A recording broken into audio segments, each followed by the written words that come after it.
Urdu, Surviving Against Odds. The Daily Raising Kashmir. Saturday, the 29th of December 2012. Review on Zabi Sukan of Ain Sehol by H. Anwar, Pakistan journalist and writer.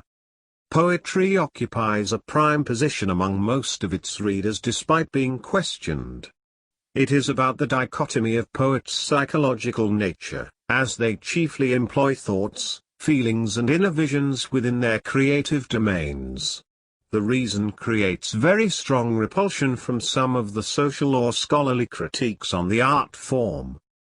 When Plato bashed poetry on the basis of the intellectual rationale and moral standings and idioted it as frivolous blunder for human social behaviors, it was ultimately reasoned for purging poetry from his ideal republic. It faced a spontaneous resistance from his compliant protégé Aristotle, which lately begot with a piece of artistry with his divinely genius defending all the charges posted by his gigantic pedagogue against poetry, in Poetic. In this regard, he made a prologue of his own inundated thoughts mostly asserted on poetic beauty which was essential for any of the society and also justified poetry for scholarly status and as a science of expressional psychology. Urdu poetry exhibits the same phenomena as any of the poetry from other languages does. It also endured various experimental trimming to reach to the top. The current trends in Urdu literature bring optimism in the sense that Urdu is not yet abandoned. Living in an age when Urdu is in the hands of those, who mostly are outsiders and are not to be entitled to possess the virginity of the language of modesty. On the other hand, genuine Urdu writers sit on the sidelines. The poet in the discussion here is Ain Sehol. He is not associated with me in any way. I happened to read his book borrowed from a common literary friend. With an idea to comprehend his voluminous work, I intend to explain it in a more lucid way. The reason to write an article on Ain Sehol is to highlight his devotion towards the language. Sehol comes from district Jhelum of Punjab and was born in Larkana neighbouring Bhuttos and Kuros families. Having such early psychological social concomitant, a man comes with an upright attitude towards a relegated language having multiple factions within its communal society, where he lived. Sehol has been in Urdu literary scene since 1967. He has to his credit various poetic and other genres of publications. Zabi Sukan is a compiled work portraying his multi-talented craftsmanship to generate diversified works in literature. Compelled to revisit the book again, I reread it and found interesting things which I overlooked at the first attempt. And surprisingly, I wondered how I committed an oversight of such a serious topic relating to poetry. The art of composing poetry was authoritatively demonstrated in the book and all the poetic pieces were compiled with their respective rhythmic ways, Awzani Bayar. My reconciliation helped me to learn the basics of the art of Urdu rhythmic poetry.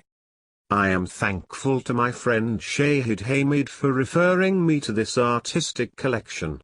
The book can serve as a good guide for newcomers in learning how to compose poetry.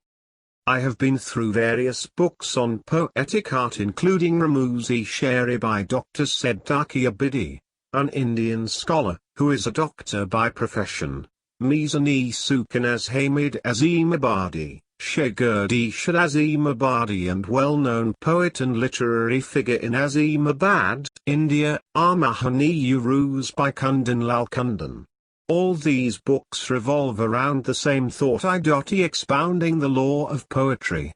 The established ambiguity of poetic language in Urdu is one of the reasons for its low demand. Poets usually employ obsolete diction and rhetorical expressions.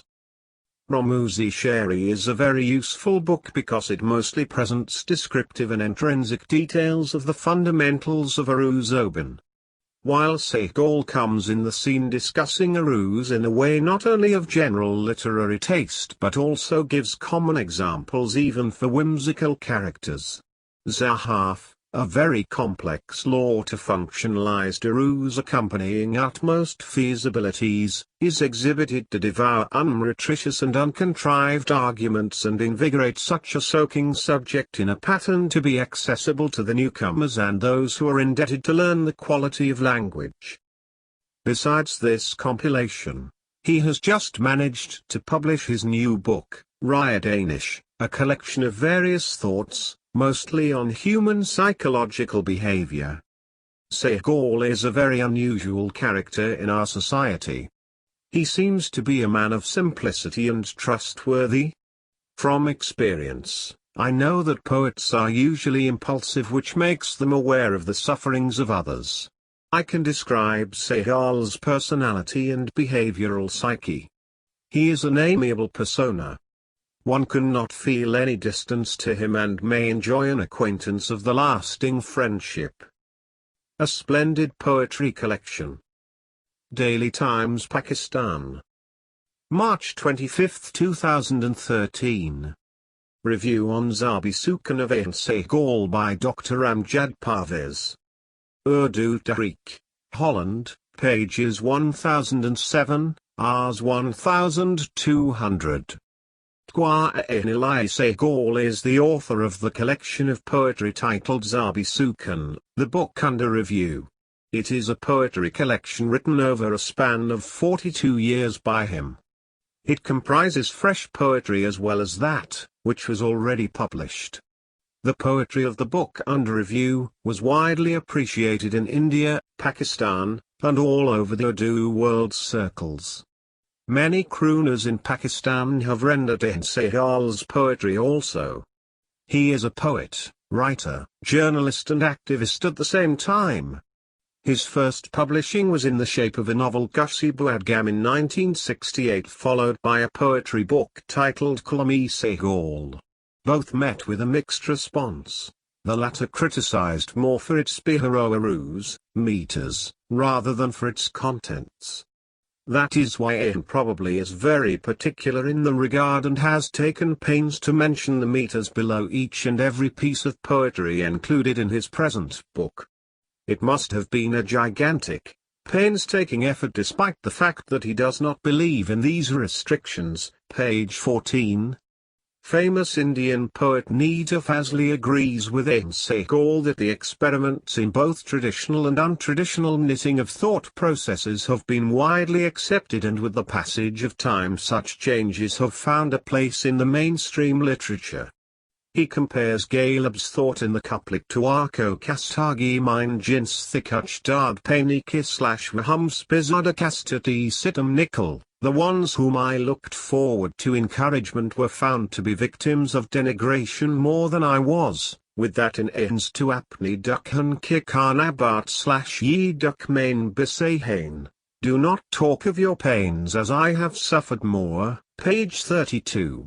Ain Segall's third poetry book Shair-e Jazbat was published in 1972 with 2 critical reviews by poet Ibn Shaw. Segall finds some pluses in Nazm format also. In this context, he refers to Paul Valéry's book The Art of Poetry, where the author has admitted that the restrictions of meters reduce the expression of emotions in poetry.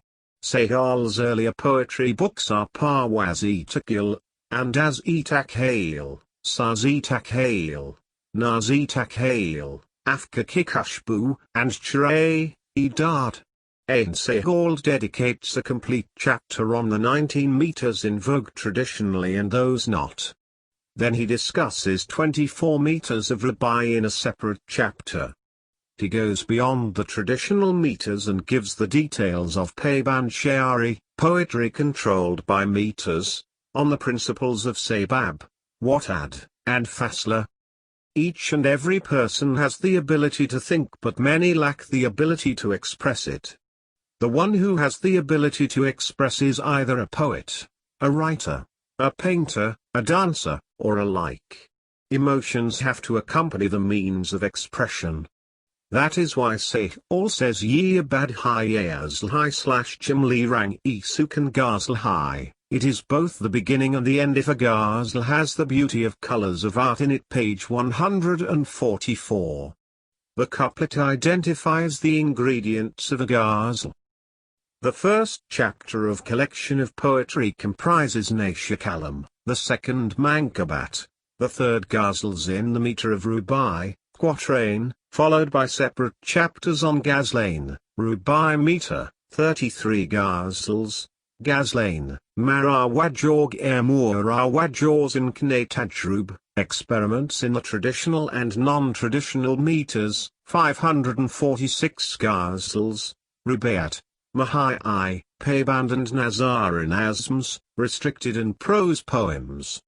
For the interest of poetry lovers, it is mentioned here that basically Rubai belongs to Persia and its meters had been created by a non-Arab poet Abul Hassan Rodeki, and that was also brought into practice by non-Arab and Urdu poets. Rubai, quatrain, has special meters containing 24 categories. One can say divisions or branches too. Rubai can only be composed in those special meters, not any other normal meter. Rubai consists of only 4 lines, its 2 lines called sert stanza. Rubai's first and second line must end in rhyme, example as behold and cold, third without rhyme, but within 24 special meters, that cannot be changed, and fourth line again in the selected rhyme, but that fourth line, Misra, contains high, strong and complete and deep meanings, that must be related with above 3 lines.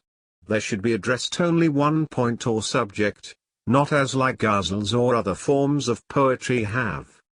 The book under review is a large quantum of work. The only option left with this reviewer was to select a sample and quote a few representative couplets to assess the variety of boldness, truthfulness, and aesthetics present in Ahn's poetry. He says Joke you lose tear cherub high, walk you lose tear dil mine eye, the compassion seen on your face is not present in your heart.